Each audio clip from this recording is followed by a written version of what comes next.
Hello everyone, இது compiler design unit 1ஓட 3வது lecture. நம்ம இப்போ ஃபேஸஸ் ஆஃப் கம்பைலர் பார்த்துட்டு இருக்கோம். லாஸ்ட் வீடியோல முதல் 3 ஃபேஸ் பார்த்தோம். என்னென்னது? Lexical analyser, syntax analyser, semantic analyser. So இந்த 3 ஃபேஸ் என்னென்ன பண்ணோம் அப்படிங்கிறத பார்த்தோம். இந்த 3மே அனாலிசிஸ் ஃபேஸ்ல. ஸோ இன்னைக்கு என்ன பார்க்க போறோம்னா synthesis phase. So last 3 phase என்னென்னது? Intermediate code generator, code optimiser, code generator.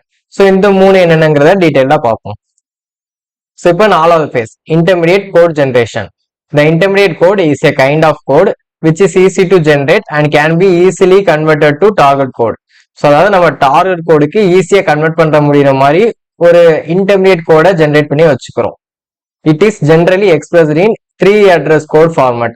இந்த intermediate code எப்பவுமே 3 address code formatல தான் எக்ஸ்பிரஸ் பண்ணியிருப்பாங்க.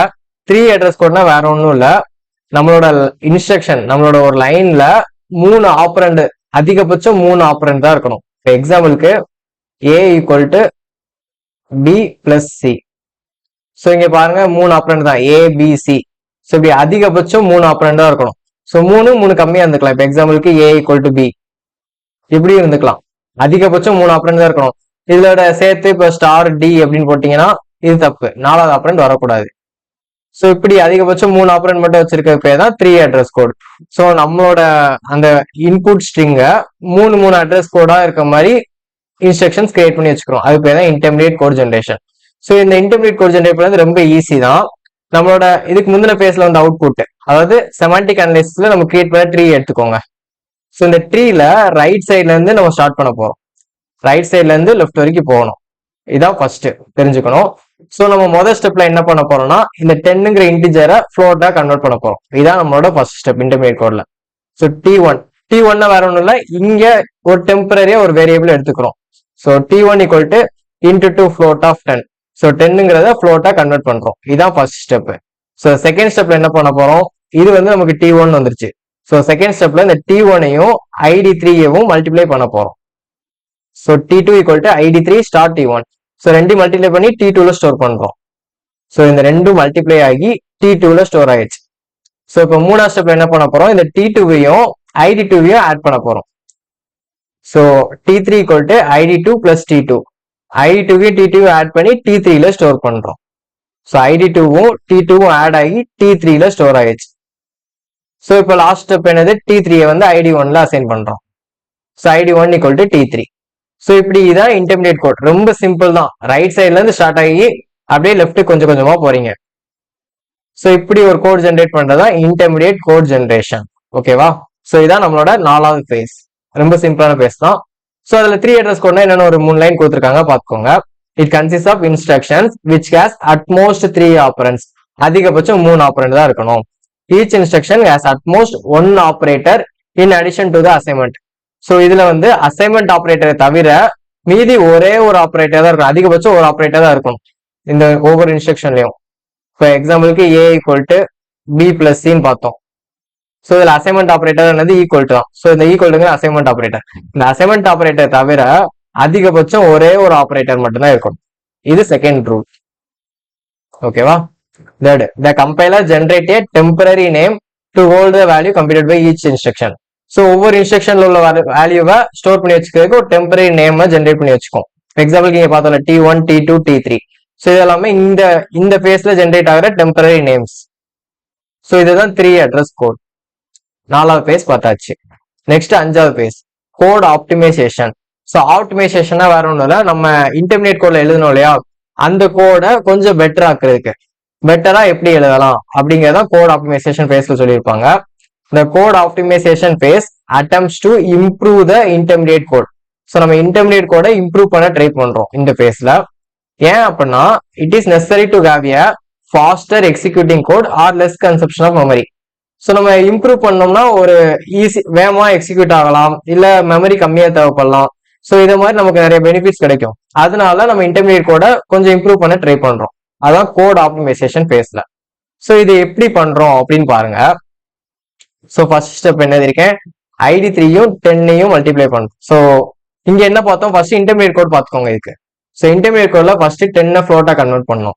கன்வெர்ட் பண்ணிட்டு அதை id3யோட மல்டிப்ளை பண்ணி t2ல ஸ்டோர் பண்ணணும். ஸோ இங்க என்ன பண்றோம்னா 10 ஃப்ளோட்டா இப்படியே கன்வெர்ட் பண்ணியாச்சு. 10.0 அப்படின்னு போட்டோம்னா ஃப்ளோட். ஸோ இந்த 10.0 கன்வெர்ட் பண்ணிட்டு அதை ID3யோட மல்டிப்ளை பண்ணி T1ல ஸ்டோர் பண்ணிக்கிறோம் ஒரே ஸ்டெப்ல. ஸோ இங்க T1 இங்க வேற T1 இது வேற T1. ஸோ கன்ஃபியூஸ் பண்ணிக்காதீங்க, அந்தந்த பேஸ்ல யூஸ் பண்ற டெம்பரரி வேரியபிள்ஸ் தான். ஸோ இந்த T1 வேற அந்த T1 வேற, சும்மா ஒரு நேம் தான். ஓகேவா? இங்க என்ன பண்ணிருக்கோம், ஸோ 10 கன்வெர்ட் பண்ணிட்டு அதை ID3யோட மல்டிப்ளை பண்ணி ஒரே ஸ்டெப்ல T1ல ஸ்டோர் பண்ணியாச்சு. இங்க நம்ம 2 ஸ்டெப்ல பண்ணதை ஒரே ஸ்டெப்ல பண்ணிட்டோம். ஸோ இது ஃபர்ஸ்ட் ஸ்டெப். ஸோ செகண்ட் ஸ்டெப்ல என்ன பண்ணிருக்கோம்னு பாருங்க, இந்த வந்த T1ஐயும் ID2வையும் ஆட் பண்ணி ID1ல ஸ்டோர் பண்ணிட்டோம். இது செகண்ட் ஸ்டெப். இதே இன்டர்மீடியட் கோட்ல என்ன பண்ணோம், இதுல வந்த ஆன்சரையும் ID2வையும் ஆட் பண்ணி ஒரு டெம்பரரி வேரியபிளை ஸ்டோர் பண்ணோம். அந்த டெம்பரரி வேரியபிளை ID1ல அசைன் பண்ணோம்.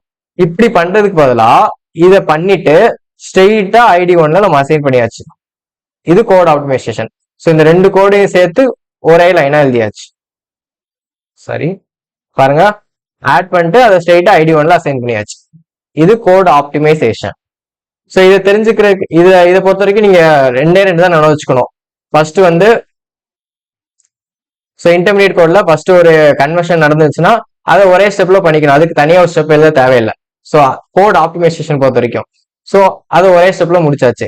அதே மாதிரி கடைசியா ஒரு டெம்பரரி வேரியபிள் அசைன் பண்ணிட்டு அதை ஐடியில அசைன் பண்ணாம ஸ்ட்ரெயிட்டா ஐடியில அசைன் பண்ணியாச்சு.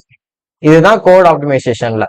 ஓகேவா? இந்த 2 மட்டும் நினைவு வச்சிங்கன்னா போதும், எந்த ஒரு ப்ராப்ளம் வந்தாலும் ஈஸியா பண்ணிடலாம். ஸோ இதான் 5th phase, code optimisation. Next வந்து code generation. So code generation இதுல தான் நம்மளோட ஆக்சுவல் டார்கெட் கோடை ஜென்ரேட் பண்ண போறோம். In this phase the target code gets generated. The intermediate code instructions are translated into sequence of machine instructions. So நம்ம intermediate கோட்ல வந்த அந்த கோட் இன்ஸ்ட்ரக்ஷன்ஸ் எல்லாத்தையுமே ஒரு மிஷின் இன்ஸ்ட்ரக்ஷன்ஸா கன்வெர்ட் பண்ண போறோம். Each instruction is of the form. So இதுல வர்ற ஒவ்வொரு இன்ஸ்ட்ரக்ஷனுமே இந்த ஃபார்மேட்ல தான் இருக்கும். என்ன ஃபார்மேட் அப்படின்னா, ஃபர்ஸ்ட் ஓபி கோட். ஓபி கோட்னா வேற ஒன்றும் இல்லை, ஆப்ரேட்டர் கோட். ஸோ என்ன ஆப்ரேஷன் பண்ண போறோம் அப்படிங்கிற கோடு. அடுத்து சோர்ஸ், டெஸ்டினேஷன். ஒரு எக்ஸாம்பிளோட சொல்றேன் புரியும். ஸோ இந்த ஆப்ரேஷன் கோட்ல இப்படிதான் இருக்கும். இப்போ ஃபர்ஸ்ட் ஒரு ஆட்னு வச்சுக்கோங்க. ஸோ ஆட் A, B இப்படி கொடுத்துருப்பாங்க. இப்படி கொடுத்தா என்ன அர்த்தம்னா, ஏவையும் பியும் ஆட் பண்ணி பியில ஸ்டோர் பண்ணணும். So source, destination. டெஸ்டினேஷன்ல எப்பவுமே ஸ்டோர் பண்ணுவோம். ஸோ ஏவையும் பியும் ஆட் பண்ணிட்டு பியில ஸ்டோர் பண்ண போறோம். இதான் இதோட மீனிங். ஸோ இந்த கோட் என்னென்ன இருக்குங்கிறத நீங்க கொஞ்சம் பார்த்துக்கோங்க. இந்த எக்ஸாம்பிளை பொறுத்த வரைக்கும் MOV மல்டிப்ளைட் ஆட். ஸோ இந்த 3 யூஸ் பண்ணிருப்போம். MOVனா வேற ஒன்றும் இல்லை, அசைன்மெண்ட். ஸோ அசைன் பண்றதுதான். ஸோ இந்த இப்ப MOV இங்க இந்த எக்ஸாம்பிள பாத்துக்கோங்க. ID3 வந்து R1ல அசைன் பண்ணிருக்காங்க. இவ்வளவுதான், வேற ஒண்ணுமே கிடையாது. ID3 R1ல அசைன் பண்ணிருக்காங்க. ஸோ மல்டிபிளேஷன் என்ன அர்த்தம், இதையும் மல்டிப்ளை பண்ணி டெஸ்டினேஷன்ல ஸ்டோர் பண்றோம். அடிஷன் என்ன அர்த்தம், அதையும் ஆட் பண்ணி டெஸ்டினேஷன்ல ஸ்டோர் பண்றோம். ஸோ இது மாதிரி என்னென்ன கோட் இருக்குன்னு கொஞ்சம் ஒருக்கா பாத்துக்கோங்க. ஸோ இப்போ இந்த எக்ஸாம்பிளுக்கு வரலாம். ஸோ இந்த மிஷின் கோட் வந்து எப்பவுமே இந்த ஃபார்மேட்ல தான் இருக்கும். இப்போ எக்ஸாம்பிள் எப்படி இதை சால்வ் பண்ணலாம்னு பார்க்கலாம். இதுல ஒரு சின்ன ட்ரிக் சொல்றேன். நீங்க இதே மாதிரி தான் ரைட் சைட்ல இருந்து ஒன்னொன்னா எடுத்துட்டே வரீங்க. ஸோ ஒரு ஆப்ரேஷன் பண்றப்ப இப்போ எக்ஸாம்பிளுக்கு அடிஷன் ஆப்ரேஷன் பண்ணீங்கன்னு வச்சுக்கோங்க. அடிஷன் ஆப்ரேஷன் என்ன பண்ணுவோம், 2 தான் ஆட் பண்ணுவோம். ஆப்ரேஷன் பண்றப்ப ஒரு ஏதாவது ஒண்ணுல ஐடி இருந்துச்சுன்னு வச்சுக்கோங்க. ஸோ இப்போ இங்க ஒரு ஐடி இருக்கு. ஐடி இருந்துச்சுன்னா அந்த ஐடியை ஒரு ரிஜிஸ்டர்ல அசைன் பண்ணிக்கணும். ஃபர்ஸ்ட் ரிஜிஸ்டர்ல அசைன் பண்ணிட்டு அதுக்கப்புறம் இந்த அடிஷன் ஆப்ரேஷன் பண்ணணும். ஸோ இதான் ஒரு முக்கியமான கீ பாயிண்ட் நினைவு வச்சுக்கிறதுக்கு. ஸோ இப்படி பாக்குறப்போ ஃபர்ஸ்ட் என்ன பண்ணுவோம், ஸோ இந்த எக்ஸாம்பிள் பொறுத்த வரைக்கும் ஃபர்ஸ்ட் ஸ்டெப் என்ன பண்ணணும், 10ங்கிற ஃப்ளோட்டை ID3யோட மல்டிப்ளை பண்ணணும். இதான் ஃபர்ஸ்ட் ஸ்டெப். இதான் நம்மளோட ஃபர்ஸ்ட் ஆப்ரேஷன் நம்ம பண்றதுல. ஸோ இதுல வந்து எனக்கு ID3ன்னு ஒரு ஐடி வந்திருக்கு. ஸோ இதை வந்து ஒரு ரிஜிஸ்டர்ல ஃபர்ஸ்ட் அசைன் பண்றேன். அதான் first MOV ID3, R1. So R1ங்கிற ஒரு ரிஜிஸ்டர்ல ID3 அசைன் பண்ணியாச்சு. அதுதான் MOVங்கிற கோட் யூஸ் பண்ணுவோம். ஸோ இது ஃபர்ஸ்ட் ஸ்டெப். அசைன் பண்ணிட்டு என்ன பண்றேன், இந்த 2 மல்டிப்ளை பண்ண போறேன். So multiply MUL. So hash 10.0, R1. இந்த ஹேஷ் எதுக்கு போட்டிருக்காங்க அப்படின்னா, இங்க 10ங்கிற கொடுத்துருக்காங்களே, இந்த 10ங்கிறது மெமரி ஸ்பேஸையும் குறிக்கும். ஸோ இது மெமரி ஸ்பேஸ் கிடையாது, இது ஒரு வேல்யூ அப்படிங்கறதுக்காக தான், இது ஒரு கான்ஸ்டன்ட் அப்படிங்கறதுக்காக தான் ஹேஷ்டாக் யூஸ் பண்றாங்க. ஸோ ஹேஷ் 10ன்னு போட்டோம்னா இந்த 10ங்கிறது ஒரு வேல்யூன்னு அர்த்தம். ஸோ மெமரி ஸ்பேஸ் கிடையாது, ஒரு வேல்யூ சொல்றதுதான் ஹேஷ் போட்டிருக்காங்க. ஸோ ஹேஷ் 10யும் R1. ஸோ R1ல என்ன இருக்கு, ID3. அந்த 10யும் R1யும் மல்டிப்ளை பண்ணி R1ல ஸ்டோர் பண்ண போறோம். இதான் second step. So third step என்ன பார்த்தோம், இந்த வேல்யூவையும் ID2வையும் ஆட் பண்ணணும். இதான அடுத்த ஆபரேஷன். ஸோ இதுல வந்து ஒரு ஐடி வந்துருச்சு. இந்த ID2க்கு ஒரு ரெஜிஸ்டர்ல ஸ்டோர் பண்ண போறேன். ஸோ அதான் தேர்ட் ஸ்டெப். மூவ் போட்டு ID2, R2. ஸோ R2ங்கிற ரிஜிஸ்டர்ல ID2வையும் ஸ்டோர் பண்ணிட்டேன். ஸ்டோர் பண்ணக்கப்புறம் என்ன பண்ணணும், இந்த R2, ஸோ இப்போ ID2 வந்து R2 ஆயிடுச்சு, R2வையும் R1ஐயும் ஆட் பண்ண போறேன். ஸோ R2, R1, R2வையும் R1ஐயும் ஆட் பண்ணி அதை R1ல ஸ்டோர் பண்ணி வச்சுக்கிறேன். ஸோ இது எல்லாமே சேர்ந்து இப்போ R1 ஆயிடுச்சு. ஸோ இப்போ அடுத்த ஸ்டெப் என்னது, நம்ம ID1ல அசைன் பண்ணணும், அவ்வளவுதான். So move R1, ID1. So இந்த R1 ID1ல அசைன் பண்றேன். ஸோ இதுதான் மிஷின் கோட். நீங்க எப்பயும் போல ரைட் சைட்ல இருந்து நீங்க பார்த்துட்டே வாங்க.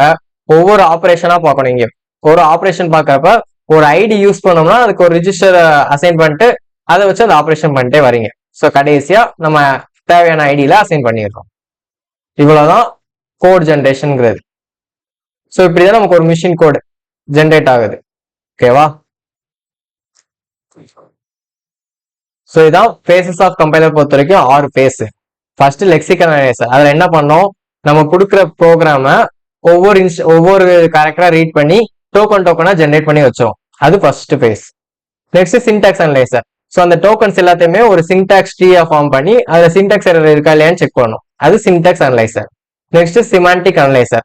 ஸோ அந்த சின்டாக்ஸ் ட்ரீல ஏதாவது ஒரு டைப் கம்பேட்டிபிள், அதாவது டைப் எரர்ஸ் இருக்கா, ஸோ மீனிங்ஃபுல்லா இருக்கா, ஒரு ஆப்ரேஷன் இருக்குன்னா 2 ஆப்ரேட்டரையும் அது அந்த ஆப்ரேஷன் பண்ண முடியுமா முடியாதா அப்படின்னு செக் பண்றதுதான் சிமாண்டிக் அனலைசர். நம்ம கோட் வந்து மீனிங்ஃபுல்லா இருக்கா இல்லையான்னு செக் பண்றது. நெக்ஸ்ட் வந்து இன்டர்மீடியட் கோட் ஜென்ரேட்டர். ஸோ அதுக்கு தகுந்த மாதிரி ஒரு இன்டர்மீடியட் கோட் ஜென்ரேட் பண்ணி வச்சுக்கிறோம். இதுல 3 அட்ரஸ் கோட் தான் யூஸ் பண்ணுவோம். 3 அட்ரஸ் கோட்ல அட்மோஸ்ட் அதிகபட்சம் 3 ஆப்ரண்ட் தான் இருக்கணும். அப்படி ஒரு கோட் ஜென்ரேட் பண்ணி வச்சுப்போம். நெக்ஸ்ட் வந்து கோட் ஆப்டிமைசர். ஸோ இந்த இன்டர்மீடியட் கோடை எப்படியாவது பெட்டர் பண்ணலாமா, இம்ப்ரூவ் பண்ணலாமா அப்படின்னு பார்த்து இம்ப்ரூவ் பண்றதுதான் கோட் ஆப்டிமைசர். நெக்ஸ்ட் வந்து கோட் ஜென்ரேட்டர். ஸோ நம்ம லாஸ்ட் வர அந்த அசம்பிளி கோட், அந்த மிஷின் இன்ஸ்ட்ரக்ஷனை ஜென்ரேட் பண்றதுதான் கோட் ஜென்ரேட்டர். ஸோ இப்படி ஒரு 6 பேஸ் இருக்கு. இதுல முதல் 3 பேஸ அனலைசிஸ் பேஸ்ன்னு சொல்லுவாங்க, கடைசி 3 பேஸ சிந்தசிஸ் பேஸ்ன்னு சொல்லுவாங்க. ஸோ பேசஸ் ஆஃப் கம்பைலர் பொறுத்த வரைக்கும் இந்த 6 பேஸ் எக்ஸ்பிளைன் பண்ணி எழுதினீங்கனாலே போதுமானது. இருந்தாலும் இன்னும் 2 இருக்கு, simple table management, error detection and handling. So extra படிக்கணும்னு நினைக்கிறவங்க இதையும் படிச்சுக்கோங்க. ஸோ என்ன சொல்றேன், 6 பேஸே போதும்னு நினைக்கிறவங்க இந்த 6 பேஸை மட்டும் எக்ஸ்பிளைன் பண்ணி எழுதுனா போதும். இல்ல இன்னும் எக்ஸ்ட்ரா எழுதணும்னு நினைக்கிறவங்க ஃபர்ஸ்ட் அனாலிசிஸ் பேஸ்னு எழுதிட்டு சிந்தசிஸ் பேஸ்னு எழுதிட்டு இந்த 6 பேஸ் எக்ஸ்பிளைன் பண்ணிட்டு அடுத்து சிம்பிள் டேபிள் எழுதிருங்க, எரர் டிடெக்ஷன் எழுதிருங்க. ஸோ இதான் பேசஸ் ஆஃப் கம்பைலர்ல. ஸோ சிம்பிள் டேபிள்னா என்னன்னு பார்ப்போம். Symbol table is a data structure used to store the identifiers used in the program. So இந்த சிம்பிள் டேபிள்ல 2 மார்க்ஸ்லயும் கேட்கலாம். ஸோ இம்பார்ட்டன்ட் 2 மார்க் தான். ஸோ சிம்பிள் டேபிள்னா வேற ஒன்றும் இல்லை, அது ஒரு டேட்டா ஸ்ட்ரக்சர். எதுக்கு யூஸ் பண்றாங்கன்னா store the identifiers use in the program. நம்ம ப்ரோக்ராம்ல வர ஐடென்டிஃபைஸ் எல்லாத்தையுமே ஸ்டோர் பண்ணி வச்சுக்கிறதுக்கு சிம்பிள் டேபிள் ஒன்று யூஸ் பண்றாங்க. It also store information about attributes of each identifier. So ஒரு ஐடென்டிஃபையரோட ஆட்ரிபியூட்ஸ், அதாவது அந்த ஐடென்டிஃபை என்ன டைப்ல இருக்கு, என்ன வேல்யூ இருக்கு அப்படிங்கிற எல்லாத்தையுமே எல்லா இன்ஃபர்மேஷனையுமே சிம்பிள் டேபிள்ல ஸ்டோர் பண்ணி வச்சுப்பாங்க. whenever each phase encounters some new information it adds entry into the some symbol table. So ஒவ்வொரு பேஸ்லயும் ஒரு புது இன்ஃபர்மேஷன் வர அந்த சிம்பிள் டேபிள்ல என்ட்ரி பண்ணிட்டே இருப்பாங்க. And whenever they need information they retrieve them from the symbol table. So அதே மாதிரி ஒவ்வொரு பேஸ்லயும் ஏதாவது ஒரு இன்ஃபர்மேஷன் தேவைப்படுதுன்னா அதை சிம்பிள் டேபிள்ல போய் எடுத்துப்பாங்க. அதுக்கு தான் இந்த சிம்பிள் டேபிள்ங்கிறது யூஸ் பண்றாங்க. ஸோ நம்ம அந்த ஐடென்டிஃபை பத்தின இன்ஃபர்மேஷன் எல்லாத்தையுமே ஸ்டோர் பண்ணி வச்சுக்கிறது தான் சிம்பிள் டேபிள். நெக்ஸ்ட் வந்து error detection and handling. So compiler பொறுத்த வரைக்கும் என்ன பண்ணோம், இந்த டிரான்ஸ்லேஷன் பண்ணோம், அது மாதிரி எரர் இருந்தா எரரையும் டிடெக்ட் பண்ணி நமக்கு சொல்லும். ஸோ அதான் என்ன பண்ணுதுன்னு பாருங்க. During compilation each phase detects errors. So ஒவ்வொரு பேஸ்லயும் எரர் இருக்கா இல்லையான்னு செக் பண்ணி கொடுக்கும். when the input characters do not form a token the lexical analyzer detects it as error. So ஒரு இன்புட் கேரக்டர் வந்து டோக்கன் ஃபார்ம் பண்ணல அப்படின்னா அதை வந்து எரரா லெக்சிக்கல் அனலைசர் கொடுக்கும். இதுக்கு ஒரு எக்ஸாம்பிள் சொல்றேன். எக்ஸாம்பிளுக்கு ஒரு டாலர் சிம்பிள் போட்டு ஏபின்னு கொடுத்துருக்காங்கன்னு வச்சுக்கோங்க. ஸோ இது என்ன டைப், என்ன டோக்கன் அப்படின்னு பார்க்கணும். இது வந்து ஏதாவது ஒரு கீவேர்டா கிடையாது, இது வந்து ஏதாவது ஒரு ஆபரேட்டரா கிடையாது. ஸோ இது வந்து ஏதாவது ஒரு ஐடென்டிஃபையரான்னு பார்க்கணும். ஐடென்டிஃபையர் பொறுத்த வரைக்கும் வேரியபிள்ஸ். ஸோ ஐடென்டிஃபை பொறுத்த வரைக்கும் ஒரு ரூல் இருக்கு. ஃபர்ஸ்ட் லெட்டர் வந்து எப்பவுமே லெட்டரா தான் இருக்கணும். ஃபர்ஸ்ட் லெட்டர்ல தான் ஸ்டார்ட் பண்ணணும், ஏல இருந்து Z வரைக்கும் தான் ஸ்டார்ட் பண்ணணும். இங்க என்ன ஸ்டார்ட் ஆயிருக்கு, சிம்பிள்ல ஸ்டார்ட் ஆயிருக்கு. ஸோ சிம்பிள் ஸ்டார்ட் ஆயிருந்தா இது ஐடென்டிஃபைல எடுக்க முடியாது. இது ஐடென்டிஃபைரும் கிடையாது, கீவேர்டும் கிடையாது, ஆபரேட்டரும் கிடையாது. ஸோ அப்படி இருந்தா இதை ஒரு டோக்கனா நம்ம கன்சிடர் பண்ண முடியாது. அப்ப இங்க லெக்சிக்கல் அனலைசர் இதை எரர்னு சொல்லிடும். ஓகேவா? இதான் ஃபர்ஸ்ட் பேஸ்ல வர error. So second, whenever there is a syntax error the syntax analyzer detects them. So ஏதாவது சின்டாக்ஸ் எரர் இருந்துச்சுன்னா சின்டாக்ஸ் அனலைசர் வந்து எரரா கொடுக்கும். ஸோ சின்டாக்ஸ் எரர் எக்ஸாம்பிளுக்கு இப்போ ஒரு டைப்பிங் மிஸ்டேக்னு வச்சுக்கோங்க. ஸோ இப்போ எக்ஸாம்பிளுக்கு ஃபாரின் போறதுக்கு போல FR1 டைப் பண்ணிட்டேன், FR1 போட்டு ஃபார் லூப் பண்ணிட்டேன். ஸோ இங்க என்ன கொடுக்கும், இந்த FR1ங்கிறது தப்பு அப்படின்ட்டு சின்டாக்ஸ் எரர் கொடுக்கும். இது வந்து சின்டாக்ஸ் அனலைசர் பண்றது. அடுத்து தேர்ட் பாருங்க, during semantic analysis the type mismatch errors are detected. So ஏதாவது டைப் மிஸ்மேட்ச் இருக்கா, இப்போ எக்ஸாம்பிளுக்கு நம்ம பார்த்ததுதான் ஒரு ஸ்ட்ரிங் இருக்கு, ராயின்னு ஒரு ஸ்ட்ரிங் இருக்கு, அந்த ராய்ங்கிற ஸ்ட்ரிங்கு கூட ஒரு 2ன்னு ஒரு இன்டிஜர் ஆட் பண்றேன். ஸோ இந்த 2ங்கிற இன்டிஜர் ஆட் பண்றப்ப இது டைப் மிஸ்மேட்ச், ஒரு ஸ்ட்ரிங்கையும் இன்டிஜரையும் ஆட் பண்ண முடியாது. ஸோ இந்த மாதிரி எரரை வந்து செமாண்டிக் அனலைசிஸ் பேஸ்ல கொடுக்கும். ஸோ இதான் எரர் டிடெக்ஷன் அண்ட் ஹேண்ட்லிங். ஒவ்வொரு பேஸ்லயும் வர எரர் எல்லாத்தையுமே டிடெக்ட் பண்ணி நமக்கு மெசேஜா கன்வே பண்ணும். ஸோ இவ்வளவுதான் பேசஸ் ஆஃப் கம்பைலருங்கிறது. ஒரு 6 பேஸ் பார்த்தோம். Lexical analysis, syntax analysis, semantic analysis, intermediate code generation, code optimisation, code generation. So இப்படி 6 பேஸ் என்னென்னு பார்த்தோம். அதே மாதிரி கடைசியா சிம்பிள் டேபிள் என்னன்னு பார்த்தோம், எரர் டிடெக்ஷன் என்னன்னு பார்த்தோம். ஸோ இதான் பேசஸ் ஆஃப் கம்பைலர். ரொம்ப இம்பார்ட்டன்டான கொஸ்டின், ரொம்ப சிம்பிள் தான். 6 பேஸ்க்கு டெஃபினேஷன் எழுதிட்டு ஒரு சின்ன எக்ஸாம்பிள் எழுத போறீங்க. ரொம்ப சிம்பிளான கொஸ்டின் தான், ரொம்ப இம்பார்ட்டன்டான கொஸ்டின். இந்த வீடியோ உங்களுக்கு யூஸ்ஃபுல்லா இருந்துச்சுன்னா உங்க ஃப்ரெண்ட்ஸ்க்கு ஷேர் பண்ணுங்க. நம்ம சேனலை சப்ஸ்கிரைப் பண்ணிக்கோங்க. நெக்ஸ்ட் வீடியோல பார்க்கலாம். தேங்க்யூ. ஜெய் ஹிந்த்.